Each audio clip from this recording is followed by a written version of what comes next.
तो आज चैतन्य चरितामृत से कथा होगा। अध्याय क्रमांक 10, श्लोक क्रमांक 2 से 7। जय जय श्री कृष्ण चैतन्य नित्यानंद, जय दैत चंद्र जय गौर भक्त वृंद।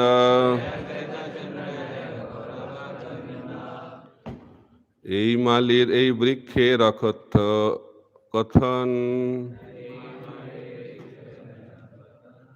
এবে শুনো মূল শাখার নাম বিবরণ না, এবে শুনো মুখ্য শাখার নাম বিবরণ। अनुवाद। माली तथा वृक्ष के रूप में श्री चैतन्य महाप्रभु का वर्णन अकल्पनीय है। अब इस वृक्ष की शाखाओं के विषय में ध्यान से सुनिए।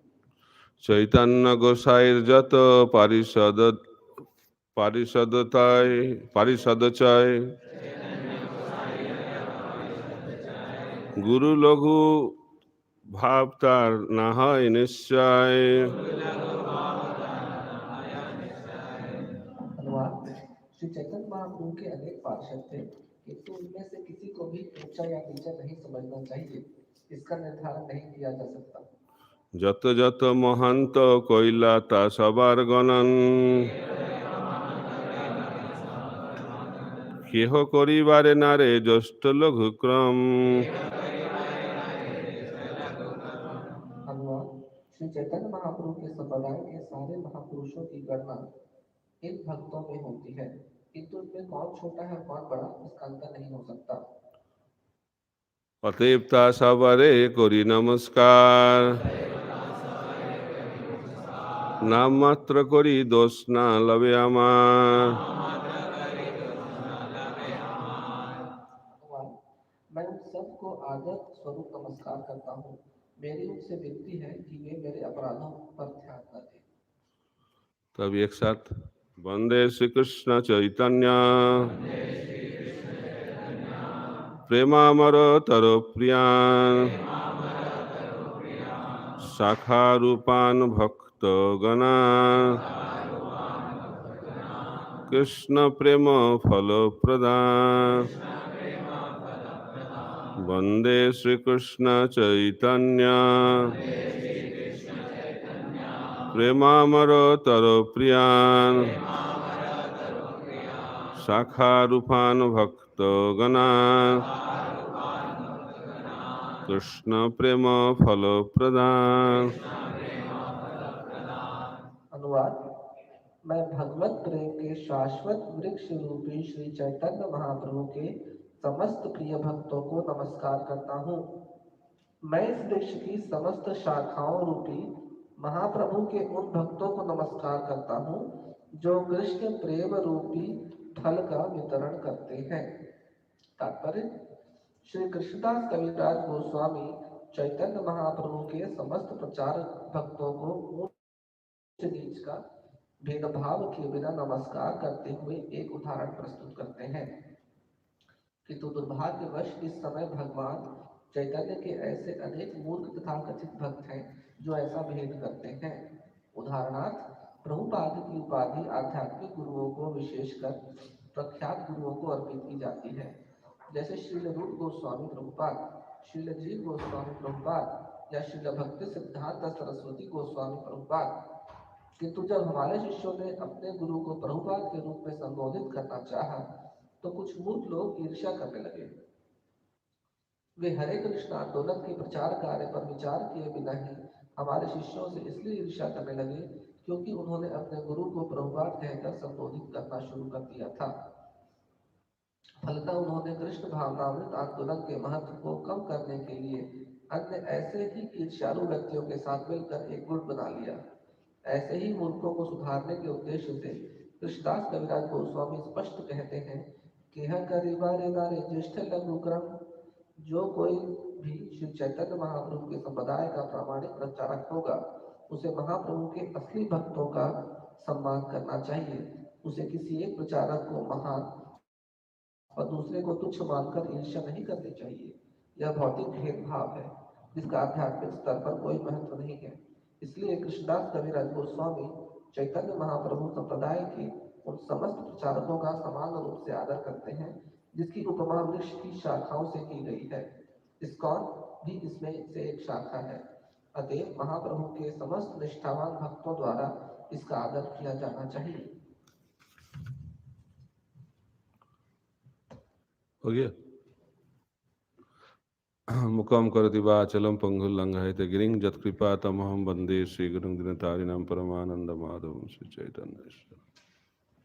हरे कृष्ण। तो ये तात्पर्य में थोड़ा प्रभुपाद जी प्रैक्टिकल बात बोल रहे हैं, तो उससे पहले हम लोग चर्चा करेंगे अनुवाद में क्या बताया गया है। महाप्रभु के जो भक्त लोग हैं वो कुछ वितरण करते हैं, कुछ चीज़ डिस्ट्रीब्यूट करते हैं, दान करते हैं। कौन सा चीज़ दान करते हैं? कृष्ण प्रेम। तो दान करने के लिए वो चीज़ होना चाहिए।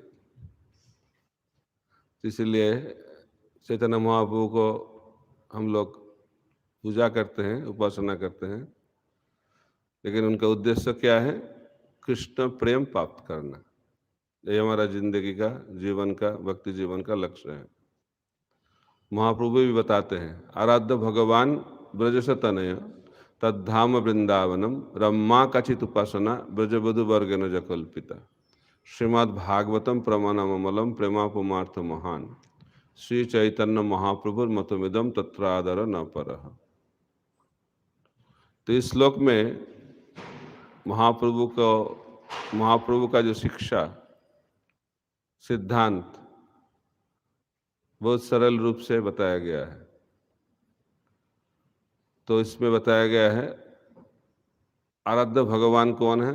हमारे गौरीय वैष्णव लोगों का ब्रजशतन है, वृंदावन के कृष्ण। कृष्ण लेकिन वृंदावन के कृष्ण, उसका धाम है वृंदावन। बहुत पर्टिकुलर है। पीएचडी में सब कुछ फोकस रहता है। तो महाप्रभु का जो शिक्षा वो पीएचडी शिक्षा है।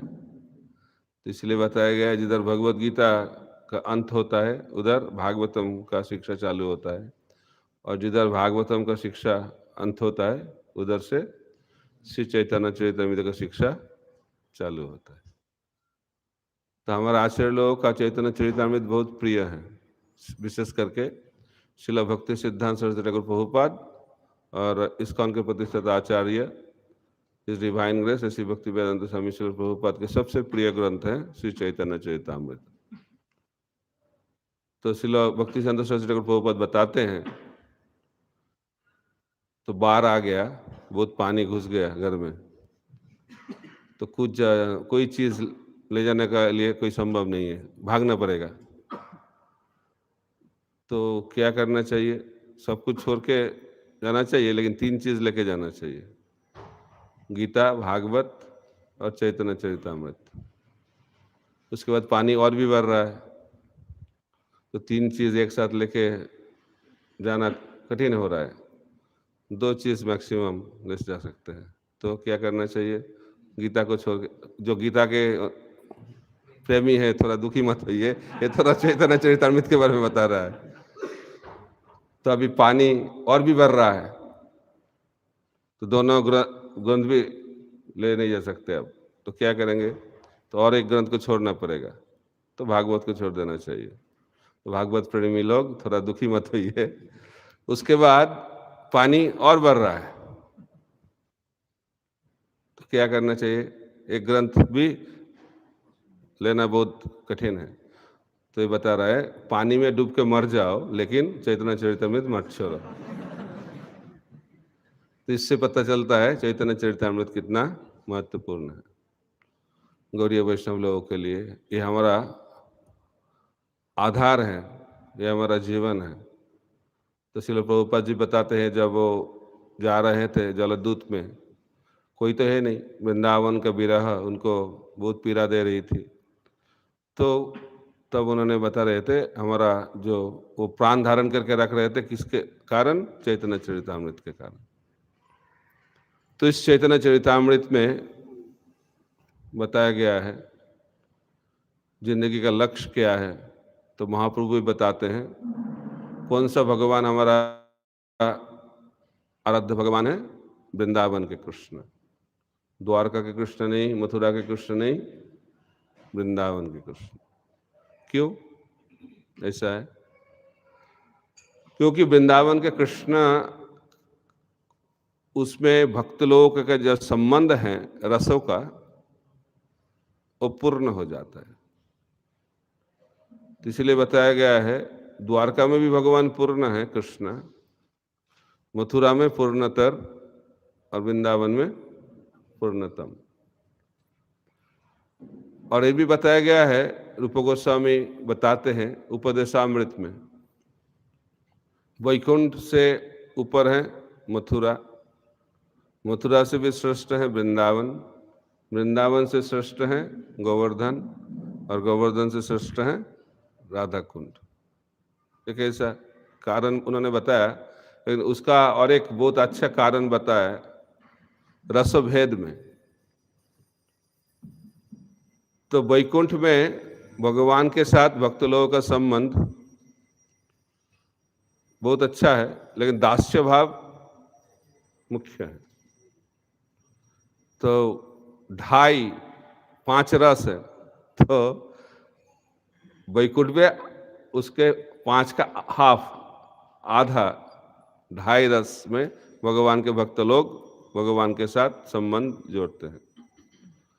शांतरस, दास्यरस और सख्य का आधा, पूरा नहीं, क्योंकि डर है थोड़ा भगवान के साथ। सख्य के संबंध है, लेकिन डर भी है, भगवान है, इसीलिए मैक्सिमम हैंडशेक कर सकते हैं आप, उससे ज्यादा नहीं, इसीलिए हाफ वैकुंठ में। लेकिन मथुरा में 5 रस पूर्ण रूप से प्रकाशित हुआ है, इसलिए वैकुंठ से मथुरा श्रेष्ठ है। लेकिन मथुरा से वृंदावन श्रेष्ठ है रसोभेद में। इसमें हम लोगों को कंपेयर करना नहीं चाहिए, अपराध होगा। सब पूर्ण है, सर्वश्रेष्ठ है, फिर भी रस के विचार से थोड़ा हमारे आचार्य लोग, रसिक आचार्य लोग थोड़ा विचार करते हैं। तो वृंदावन मथुरा से श्रेष्ठ क्यों है? वृंदावन में भी 5 रस है, मथुरा में भी 5 रस है। अंतर क्या है? मथुरा में 5 रस है, लेकिन उधर ऐश्वर्य भाव है ज्यादा, इसीलिए उसमें संबंध का जो इंटीमेसी को क्या बोलेंगे, घनिष्ठता उतना नहीं है, थोड़ा कम है। जिधर ऐश्वर्य भाव रहेगा थोड़ा डिस्टेंस हो जाता है, इंचार्ज के साथ डिस्टेंस रहता है, लेकिन दोस्तों के साथ इंटीमेसी रहता है कि नहीं? कोर्ट में प्रभुपाद जी बताते हैं, लॉयर के साथ जजों का संबंध इंटीमेट नहीं हो सकता है, ऑफिस में बॉसों के साथ एम्प्लॉय का इंटीमेसी नहीं हो सकता है, क्योंकि उधर क्या है, ऐश्वर्य भाव बहुत ज्यादा है। लेकिन घर में, कंपनी में सीईओ है, तो घर में आ गया, तो कहानी सुन रहा था, एक यंग लेडी, उन्होंने सीईओ बन गई, तो घर में आए, खबर देने के लिए बहुत आनंद में थी। तो माँ ने बोला, इतना देर क्यों हुआ ऑफिस से, घर में कोई अनाज नहीं है, जल्दी लेके आओ। तो उन्होंने तुरंत सीईओ बन गया, कंपनी में सीईओ है, अभी घर में माँ बोल रही है जाके अनाज लेके आओ। तो ऑफिस में सीईओ है, लेकिन घर में क्या है, बेटी है। वो रियलाइजेशन बता रही थी घर का संबंध कैसा है। तो ऐसा है वैकुंठ और वृंदावन का अंतर है। तो मथुरा में भी ऐसा भाव है, ऐश्वर्य भाव है, लेकिन वृंदावन में ऐश्वर्य भाव नहीं है, उधर मधुर भाव है, माधुर्य रस मुख्य है। मथुरा में ऐश्वर्य भाव ज्यादा है, वृंदावन में माधुर्य भाव ज्यादा है, इसलिए वृंदावन श्रेष्ठ है। लेकिन वृंदावन से भी गोवर्धन श्रेष्ठ है। क्यों? उधर गोवर्धन है इसलिए श्रेष्ठ है क्या? तो उधर का लीला भी बहुत ज्यादा इंटीमेट को क्या बोला आपने, ज्यादा घनिष्ठ है। उधर मुख्यतः माधुर्य रस में लीला होता है, और शक्कर रस में भी होता है, लेकिन वो स्पेशल शक्कर रस। प्रिय नर्म सखा करके एक कैटेगरी के सखा है, जो गोपियों के साथ, कृष्ण भगवान के साथ जो गोपियों का लीला होता है उधर घुसने का उनका अधिकार है। तो उस तरीके का सखा गोवर्धन में रहते हैं, इसीलिए गोवर्धन सर्वश्रेष्ठ है, क्योंकि उधर माधुर्य भाव का लीला होता है। लेकिन गोवर्धन से भी सर्वश्रेष्ठ राधा कुंड है। क्यों? राधा कुंड में सिर्फ माधुर्य रस, एक ही पुरुष है उधर, कृष्ण, और कोई पुरुष का उधर एंट्री नहीं है, इसीलिए राधा कुंड सर्वश्रेष्ठ है। ठीक है, इसीलिए महाप्रभु बताते हैं आराध्य भगवान ब्रज से तनय। तो ब्रजनंदन कृष्ण सर्वश्रेष्ठ स्वरूप भगवान के, और वृंदावन में बहुत सारे भक्त भगवान को सेवा करते हैं, लेकिन इस श्लोक में बता रहे हैं रमा कचित उपासना ब्रजबधु वर्ग न जकल्पिता। ब्रज गोपिया ने जैसे भगवान को सेवा की वो सर्वश्रेष्ठ है। उसका मतलब माधुर्य रस सर्वश्रेष्ठ है। उसका प्रमाण क्या है? श्रीमद् भागवतम प्रमाणम अमलम, अमोल पुराण श्रीमद् भागवत उसका प्रमाण है। तो महाप्रभु जो चीज दे सब सर्वश्रेष्ठ है। उन्होंने एक भगवान को दिया है, कृष्ण भगवान। और कौन सा कृष्ण भगवान? वृंदावन के कृष्ण भगवान। वृंदावन धाम दिए हैं, गोपियों का भाव दिए हैं, श्रीमद् भागवत जैसा शास्त्र दिए हैं। और महाप्रभु बताते हैं प्रेमा पुमार्थ महान। हमारा जिंदगी का लक्ष्य क्या है, प्रयोजन क्या है?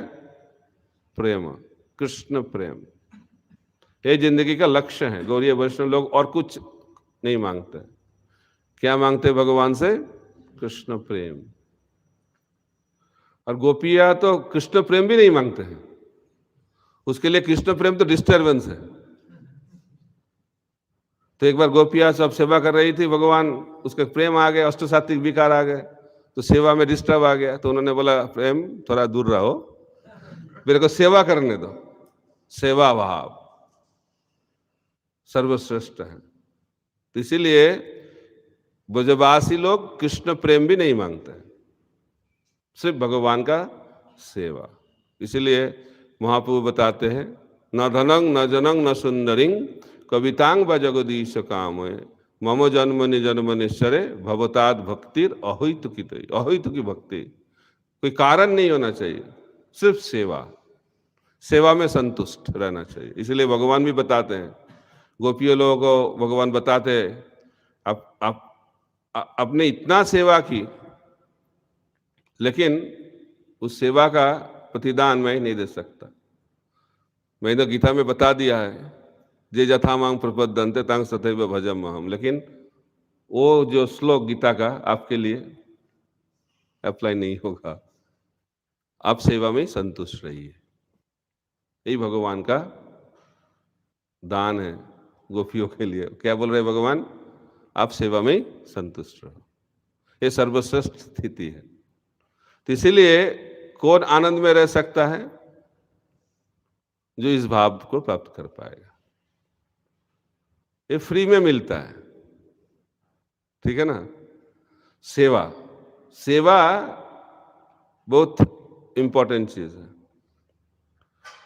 तो अभी रामनवमी गया, तो रामनवमी में हम लोग चर्चा कर रहे थे लक्ष्मण का सेवा भाव। जब मारीच आए थे तो सीता देवी ने रामचंद्र भगवान को बोल रही थी मेरे को चाहिए, क्या चाहिए? सोना का हरिण चाहिए। तो जिसको सोना का हरिण चाहिए उसका जिंदगी में प्रॉब्लम आएगा, तो दिखा रहा है भगवान। तो रामचंद्र चले गए, लक्ष्मण को बोल के आप थोड़ा इधर रहो जब तक मैं नहीं आता हूं, तो चले गए। तब जानते जब मरीच मर रहे थे तो उन्होंने रामचंद्र भगवान का जो क्या बोलते हैं टोन को, आवाज को नकल करके उन्होंने वो चिल्ला रहा था, तो आवाज इधर आ गए। तो सीता देवी लक्ष्मण को बोलने लगा, देखिए रामचंद्र भगवान उसका कोई दिक्कत हो रहा है, आप जाइए उनको सहायता करने के लिए। तो लक्ष्मण में बोला, मारीच क्या करेगा उनको, मारीच नहीं, वो हरिण क्या करेगा, कोई कुछ नहीं कर सकता, तो भगवान है। तो लेकिन सीता देवी नहीं मान रही थी, नहीं नहीं आपको जाना पड़ेगा। तो लक्ष्मण जाने के लिए प्रस्तुत नहीं थे। तो सीता देवी ने इतना कठोर वाक्य का प्रयोग किया, उन्होंने बताई, अब तक मेरे को पता नहीं चल रहा था क्यों आप वन में आए, अभी पता चल रहा है। आप इस मुहूर्त का अपेक्षा कर रहे थे, राम नहीं रहेगा तो आप मेरे को भोग कर पाओगे, इसीलिए लगता है आप वन में आए। ऐसा जब बोला तो लक्ष्मण का हृदय कैसा होगा। उन्होंने अभी तक सीता देवी का चरण छोड़ के और कुछ नहीं दर्शन किया है। मातृ स्वरूपा सीता देवी जब ऐसे बात बताई, उनका हृदय विदीर्ण हो गया, लेकिन चल पड़े। तो जब चल पड़े तो रास्ते में राम लौट रहे थे, तो जब राम देखे लक्ष्मण को, उन्होंने बोला, आप मेरे बात नहीं सुन रहे हो, मैं आपको बोल के आया था उधर रहने के लिए। चालू होगा गाली, इधर गाली उधर गाली। तो लक्ष्मण छोड़ के चले गए क्या। हम लोगों को छोटा छोटा गाली मिलता है, भागने को मतलब सोचते हैं एक इधर रहना, तो गाली तो मिलेगा। इस दुनिया में क्या मिलता है फ्री, गाली, और क्या मिलता है फ्री में, सेवा। ये दोनों फ्री मिलता है। तो सेवा छोड़ के चले जाओगे तो सब कुछ खत्म। लक्ष्मण दिखा रहे हैं, सेवा करने के लिए क्या मिलेगा, गाली मिलेगा। जो गाली सुन के रहेगा वही सेवा कर पाएगा।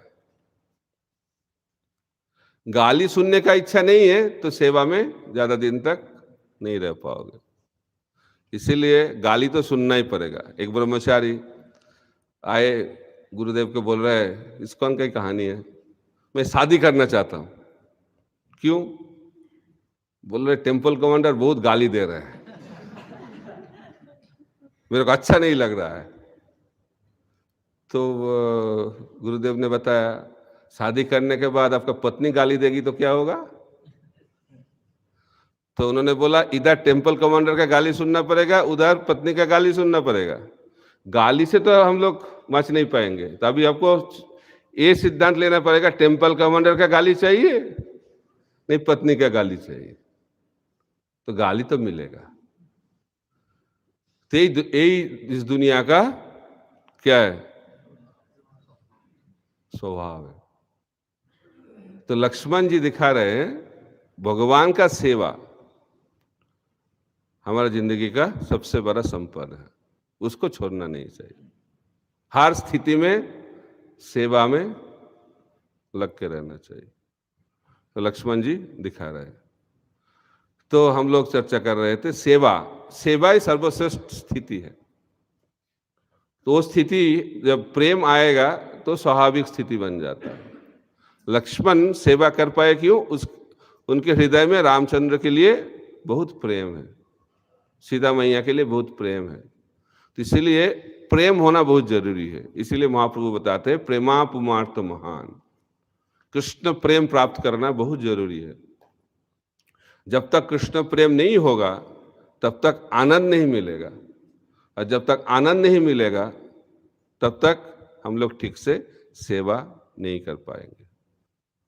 तो इसीलिए सेटिस्फेक्शन बोलते हैं ना, संतुष्टि प्रेम से आएगा।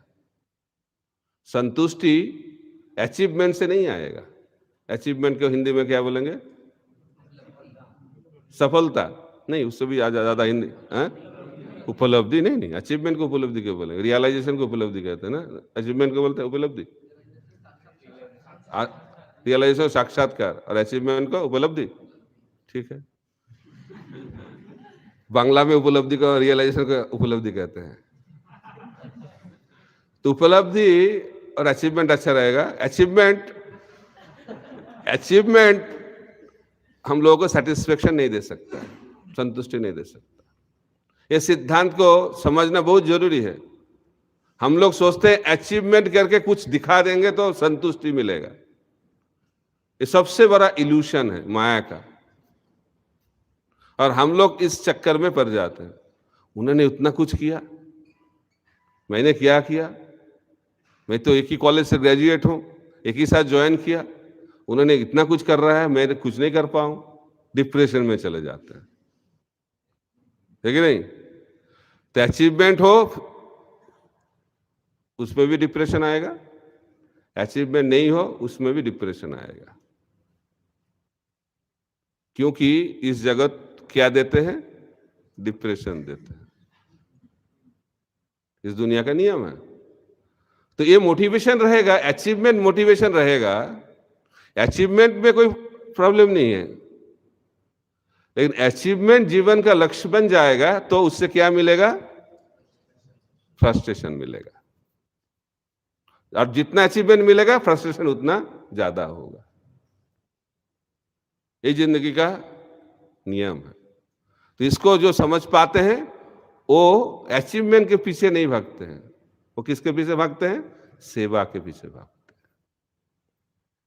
और इस दुनिया में सेवा का कोई कमी नहीं है।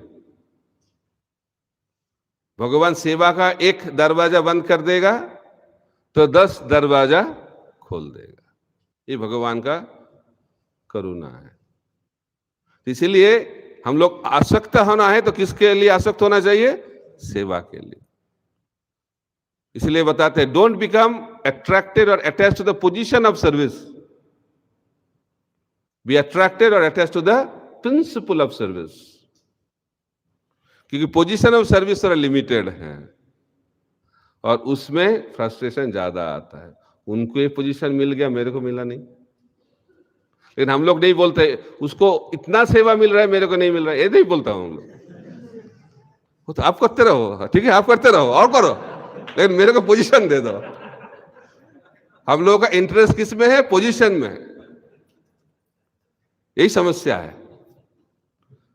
तो इसीलिए प्रॉब्लम क्या है? एक मंदिर में एक ही पोजीशन, टेंपल प्रेसिडेंट, और कैंडिडेट ज्यादा होगा तो क्या होगा? फ्रस्ट्रेशन होगा। लेकिन ये नॉर्मल है इस दुनिया का। लेकिन प्रभुपाद जी और महाप्रभु सिखा रहे हैं कौन सा पोजीशन के लिए हम लोगों को एस्पायर करना चाहिए, इच्छा करना चाहिए? कृष्ण प्रेम। तो जो कृष्ण प्रेमी है वो पोजीशन क्या है? उसका कोई लिमिटेशन नहीं है। क्योंकि चिन्मय जगत में सबके हृदय में कृष्ण प्रेम है, और वो पोजीशन प्राप्त करने के लिए कोई वैकेंसी का जरूरत नहीं है, क्योंकि ये बहुत वैकेंसी है। इसीलिए उस पोजीशन को प्राप्त करने के लिए जिंदगी में कोई फ्रस्ट्रेशन नहीं आएगा। ये पहला। दूसरा, इधर एक पोजीशन एक है, इसीलिए उस पोजीशन में जाना है तो घटना है, नहीं तो पोजीशन कैसे प्राप्त करेंगे? इसलिए पॉलिटिक्स होता है। लेकिन कृष्ण प्रेम प्राप्त करने के लिए जिसके पास कृष्ण प्रेम है उसका आश्रय लेना पड़ता है। क्योंकि कृष्ण प्रेम जिसके पास है उसका कृपा बिना हम लोग कृष्ण प्रेम प्राप्त नहीं कर पाएंगे। यही चिन्मय जगत का लक्षण है। इसीलिए चिन्मय जगत में लविंग रिलेशनशिप वो नॉर्मल है, क्योंकि उधर लाभ है, इसीलिए रिलेशनशिप भी लविंग रिलेशनशिप होता है। तो इस दुनिया में तो लविंग रिलेशनशिप है नहीं, इसलिए सेमिनार देना पड़ता है। We should have loving relationship, क्योंकि है नहीं प्रेम। जिसके पास प्रेम है उसके लिए सेमिनार जरूरत है क्या? How to build relationship. क्योंकि प्यार नहीं है इसलिए संबंध बनाना संभव नहीं है। क्योंकि सब कुछ, सब रिलेशनशिप में क्या क्या मिलेगा, क्या मिलेगा, एक्सपेक्टेशन रहता है, अपेक्षा रहता है क्या मिलेगा। लेकिन जब प्रेम होगा तो मेरे को क्या मिलेगा वो एक्सपेक्टेशन नहीं है। तो प्रेम का लक्षण है मैं क्या दे सकता हूं। Love means giving and forgiving, यही सिद्धांत है। तो उस प्रेम को प्राप्त करना गौड़ीय वैष्णव भक्तगण का लक्ष्य है। इसीलिए कृष्णदास कविराज गोस्वामी बहुत क्या बोलते हैं, with lot of pride, transcendental pride बोल रहे हैं, चैतन्य महाप्रभु के जो भक्त लोग हैं वो क्या करते हैं, कृष्ण प्रेम का वितरण करते हैं। तो वितरण करने के लिए पहले हम लोगों को उस कृष्ण प्रेम को प्राप्त करना है, क्योंकि गौड़ीय वैष्णव लोगों का एक ही सेवा है, कृष्ण प्रेम का वितरण। इसलिए महाप्रभु आए, पंचतत्व आए, महाप्रभु के पार्षद लोग आए, आचार्य लोग आए, एक ही सेवा करने के लिए, क्या, कृष्ण प्रेम देने के लिए। जारे देखो तारे कहो कृष्ण उपदेश, अमर आज्ञा गुरु होइया तारो ये देश। कृष्ण प्रेम देने के लिए महाप्रभु इस दुनिया में आए, तो यही सिद्धांत बता रहे हैं। और इधर कृष्णदास कविराज गोस्वामी सबको सम्मान कर रहे हैं, सबको नमस्कार कर रहे हैं, प्रणाम कर रहे हैं। एक बड़ा सिद्धांत है, ये जितना बड़ा होता है वो ज्यादा से ज्यादा और लोगों को सम्मान करते हैं। यही महान व्यक्ति का लक्षण है। तो हम लोग सोचते हैं जितना प्रणाम मिलता है उससे पता चलता है ये व्यक्ति महान है कि नहीं। हम लोग सोचते हैं पहले तो ज्यादा लोग प्रणाम नहीं करते थे, अभी प्रणाम ज्यादा कर रहा है, लगता है तो मेरा एडवांसमेंट हो रहा है, क्योंकि ज्यादा लोग प्रणाम कर रहे हैं। यही लक्षण नहीं है, ये पूरा माया का जाल है। इसलिए एडवांसमेंट का लक्षण क्या है, मेरे हृदय में सम्मान देने का इच्छा बढ़ रहा है कि कम रहा है। और मानिना मान देना, तो इसलिए हम लोग भक्ति में आगे बढ़ पाएंगे जब हम लोग सम्मान देने का इच्छा करेंगे। इसलिए महाप्रभु बताते हैं अमानिना, खुद के लिए सम्मान पाने का इच्छा छोड़ना चाहिए, मान देना, सबको सम्मान देने का इच्छा होना चाहिए। यही सिद्धांत महाप्रभु सिखा रहे हैं शिक्षाष्टकम में। तो इधर भी हम लोग, इस दुनिया में भी लोग बोलते हैं how to identify a great person, how he is dealing with the common people. इससे पता चलेगा एक व्यक्ति महान है कि नहीं। महान व्यक्ति वो है जो साधारण व्यक्ति को सम्मान करते हैं। तो ये सिद्धांत गौड़ीय वैष्णव सिद्धांत है। भक्तिविनोद ठाकुर बताते हैं सकले सम्मान करिते सकति देहनाथ जथ जथ, तबे तो गाइबो हरि नाम सुखे अपराध हवे। तो सम्मान करना चाहिए सबको। श्रील प्रभुपाद जी बताते हैं कनिष्ठ वैष्णव दो व्यक्ति का सम्मान करते हैं, गुरुदेव और भगवान। मध्यमाधिकारी वैष्णव सब वैष्णव को सम्मान करते हैं, उससे छोटा बड़ा समान सबको सम्मान करते हैं। और जो उत्तम अधिकारी वैष्णव है समस्त जीवों को सम्मान करता है, सबका सम्मान करता है। तो कैसे होता है, उसका दृष्टि बदल जाता है, देखने का भाव बदल जाता है। बद्ध जीवों का दृष्टि है भौतिक दृष्टि, भौतिक भाव से हम लोग सम्मान करते हैं। जो हमसे बड़ा पोजीशन में है, ज्यादा सीनियर है, उनका उम्र भी हमारे से ज्यादा है, इसलिए सम्मान करते हैं। ये भौतिक भाव है, वो भी अच्छा है, सम्मान करना चाहिए जिस भाव से हो। लेकिन जिसका आध्यात्मिक दृष्टि आ गया, वो शरीर को नहीं देखते हैं, देह को नहीं देखते हैं, वो आत्मा को देखते हैं। और जो और भी एडवांस हो जाता है, आत्मा के साथ साथ परमात्मा के भी दर्शन करते हैं हर शरीर में। तो जिधर परमात्मा रहता है, भगवान रहता है, उस जगह को क्या कहते हैं, मंदिर। हम लोग मंदिर को देख के प्रणाम करते हैं, लेकिन एक उत्तम अधिकारी भक्त हर जीवों का शरीर को मंदिर जैसा दर्शन करते। क्यों? उस शरीर में परमात्मा उधर है, ये दृष्टि रहता है। इसलिए जिसको ही दर्शन करते सबको प्रणाम करते हैं।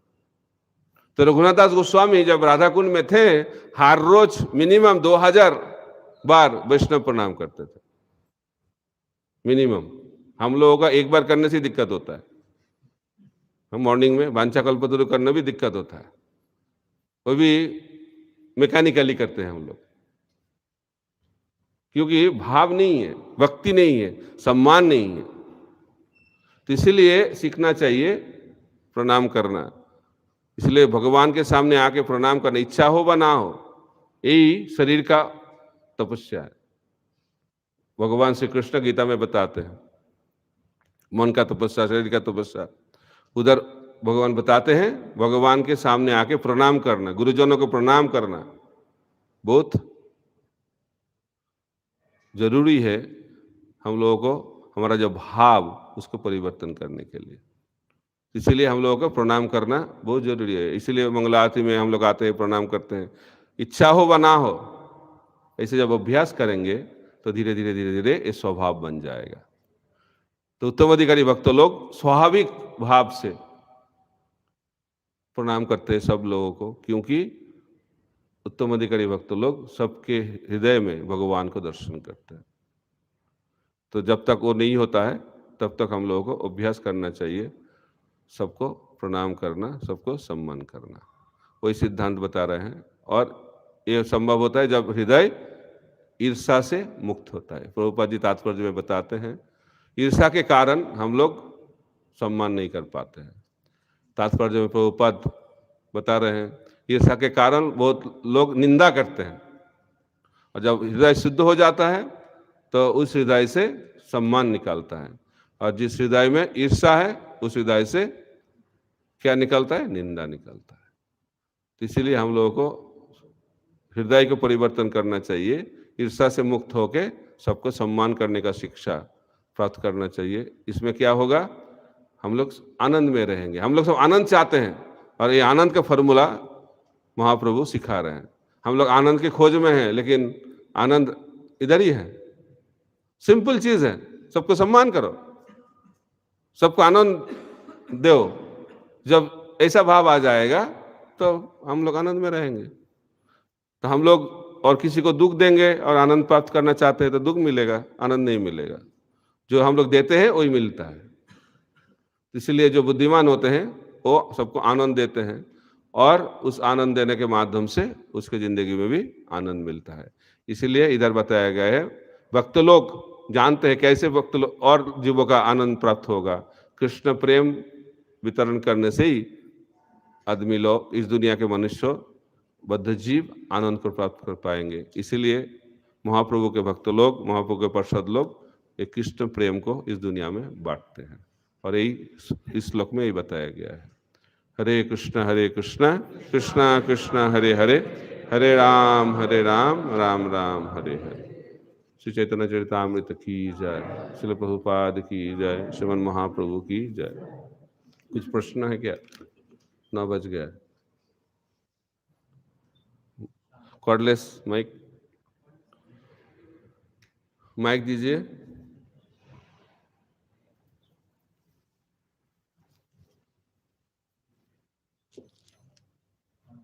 हरे कृष्ण महाराज जी। प्रश्न था कि जैसे महाप्रभु बता रहे हैं कि गौड़िया संप्रदाय में जो इष्ट देव है वो है ब्रजेंद्र नंदन कृष्ण, वृंदावन के कृष्ण।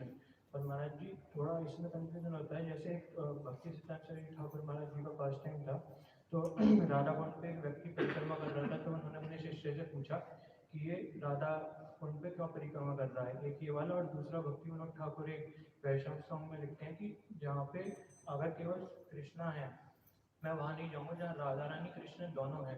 तो ये पूछ रहा था कि गौड़िया वैष्णव संप्रदाय में प्रोमिनेंट वर्शिप राधा रानी को दिया जाता है, या दोनों में से मतलब क्या पोजीशन के थ्रू मतलब अप्रोच किया जाता है कि किसको ज़्यादा इम्पोर्टेंस देते हैं? ये थोड़ा कंफ्यूजन होता है।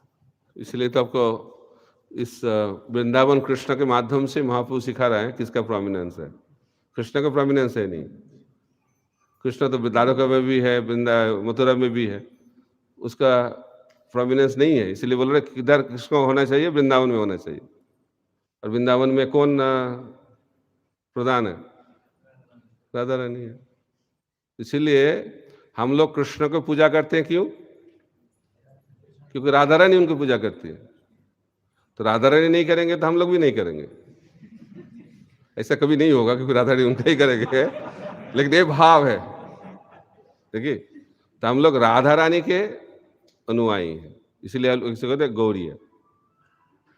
गौड़ीय का मतलब राधा रानी के दास, ठीक है। राधा रानी के साथ कृष्ण रहते हैं, किधर रहते हैं? वृंदावन में रहते हैं, तो कोई प्रॉब्लम नहीं है, सब कुछ मिलता है वृंदावन में। हरे कृष्ण।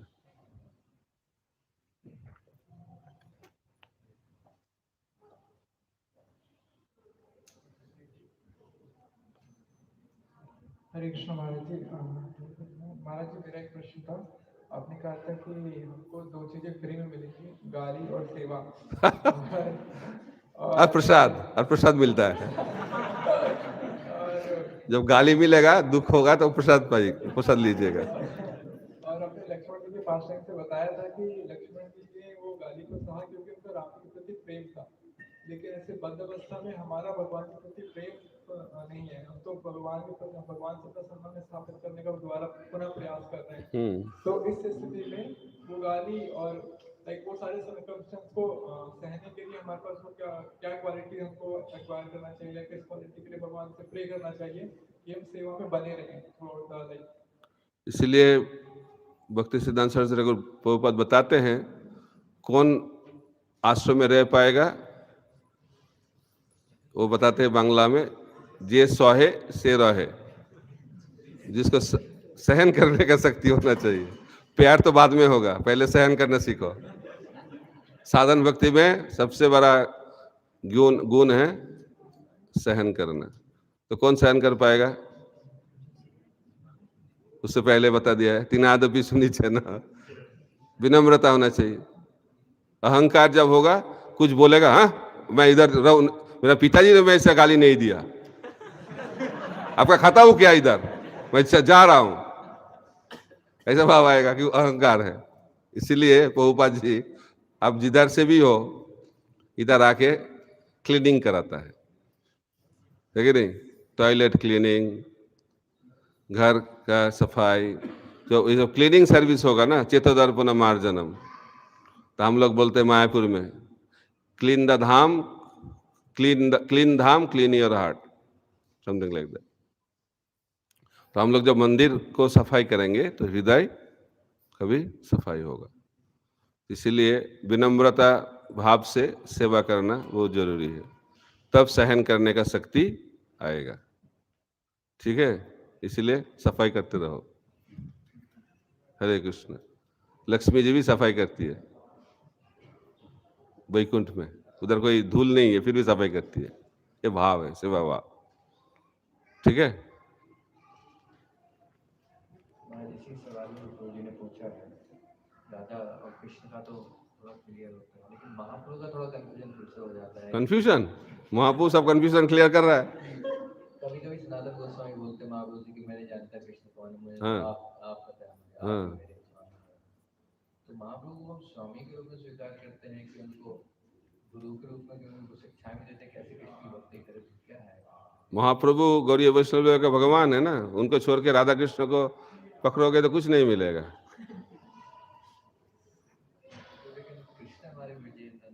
हाँ, लेकिन उसके पास जाने के लिए महाप्रभु का आश्रय लेना पड़ेगा। आश्रय करिया भजे कृष्ण तारे नहीं तो जो बाकी सब मोरे अकारण। महाप्रभु को छोड़ के डायरेक्ट जाओगे तो क्या होगा? गाली मिलेगा, ठीक है। और महाप्रभु को भी डायरेक्ट नहीं मिल सकते हम लोग, नित्यानंद प्रभु के पास जाना पड़ेगा। नित्यानंद प्रभु के पास भी हम लोग नहीं जा पाएंगे डायरेक्ट, वैष्णव के पास जाना पड़ेगा, ठीक है। तो किधर रहना पड़ेगा? वैष्णव संग में रहो, गाली खाओ, प्रसाद खाओ, सेवा करो, तो एक दिन ब्रजनंदन कृष्ण को प्राप्त कर पाओगे, ठीक है। वैष्णव का गाली सहन करने का शिक्षा जब तक नहीं मिलेगा, तब तक तो कुछ नहीं प्राप्त कर पाओगे। वैष्णव का गाली बहुत पावरफुल है, वेदों से भी ज्यादा पावरफुल। इसलिए भगवान कृष्ण बताते हैं, जो ब्राह्मण ब्रह्मा आदि सब जो स्तुति करते हैं, वेदो स्तुति, उसमें मेरे को इंटरेस्ट नहीं है। जब गोपियों गाली देते हैं बहुत अच्छा लगता है मेरे को। तो गाली खाना ये बहुत अच्छा डिवोशनल सर्विस है। भगवान भी ऐसा करते हैं, अपेक्षा करते हैं कब गोपियां मेरे को गाली देगी, ठीक है। इसीलिए हम लोगों को अपेक्षा करना चाहिए कब वैष्णव लोग मेरे को गाली देगा, गुरुजन को मेरे को गाली देगा। ये अपेक्षा जब रहेगा तब भगवान का कृपा प्राप्त कर पाएंगे। यही सिद्धांत बताया गया है। ठीक है, अच्छा नहीं लगा सुन के? सोच रहे गाली खाने के लिए आया क्या? क्या कहे, गाली खाने का ही मूवमेंट है, परंपरा है गाली खाने का। ठीक है, और कुछ? फिर दुखी हो गए हैं।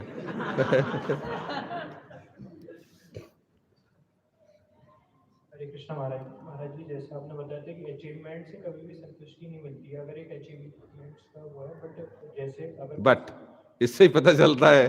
ठीक है, बोलिए। जैसे कोई सेवा हमें मिली तो उसमें क्या रहता है, प्रैक्टिकल लेवल पे अगर उसका एक रिजल्ट अच्छा निकल के नहीं आया तो जैसे ऑथोरिटी फील नहीं होती है। तो इस तरीके का एक अचीवमेंट का होना कि सेवा का एंड रिजल्ट अच्छा आए, जिससे कि ऑथोरिटी प्लीज हो, तो मतलब ऐसा अपेक्षा रखना चाहिए। लेकिन हम लोग तो वो अपेक्षा नहीं रखते हैं। अथॉरिटी संतुष्ट हो ना हो वो तो सेकेंडरी है, मेरे को संतुष्टि आएगा इसलिए अचीवमेंट चाहिए। यही हमारा भाव है ना। जो अथॉरिटी को संतुष्ट करने के लिए अचीव करना चाहिए तो बहुत अच्छा है, तो अच्छा भाव है, सेवा भाव। लेकिन हम लोग इसलिए नहीं करते हैं अचीवमेंट। अचीवमेंट क्यों करते हैं? मेरा दोस्त ने किया मैं भी दिखा दूंगा, मैं भी कम नहीं। ये भाव जब तक रहेगा तब तक फ्रस्ट्रेशन ही रहेगा, क्योंकि आपसे ज्यादा से ज्यादा लोग आपसे ज्यादा अचीवमेंट करेगा, तो उस अचीवमेंट को कंपेयर करेगा तो क्या होगा? क्या आएगा? कंपैरिजन से क्या आएगा? फ्रस्ट्रेशन आएगा। इस दुनिया में लोग दुखी क्यों हैं? कंपेयर करते हैं। और कंपेयर जब करोगे आपसे ज्यादा कोई तो कोई रहेगा, इसलिए हम लोग सोचते हैं मेरे से बड़ा कोई नहीं होगा। ये भगवान का भाव। भगवान असमूर्ध है ना, भगवान से बड़ा कोई नहीं हो सकता है, भगवान का समान कोई नहीं हो सकता है, लेकिन वो भाव हमारा रहता है, इसलिए हम लोग दुखी होते हैं। ठीक है, तो बाहरी चीज में ज्यादा ध्यान नहीं देना चाहिए, अंदर का जो प्रॉब्लम है उसमें ज्यादा डील करना चाहिए। अचीवमेंट से कोई संतुष्टि नहीं मिलेगा। इसका मतलब ये नहीं अचीवमेंट नहीं करना चाहिए, लेकिन अचीवमेंट का उद्देश्य अलग होना चाहिए, सेवा भाव। ठीक है नहीं? अर्जुन ने कितना अचीवमेंट किया, लेकिन उन्होंने क्यों किया? भगवान को संतुष्ट करने के लिए। ठीक है, हरे कृष्ण। इधर और कोई प्रश्न है क्या? और नहीं है? हरे कृष्णा कृष्णा कृष्णा हरे हरे, हरे राम राम राम हरे हरे। श्री चैतन्य चरितामृत की जय, श्रील प्रभुपाद की जय, निताय गौर प्रेमानंदे, हरि हरि बोल।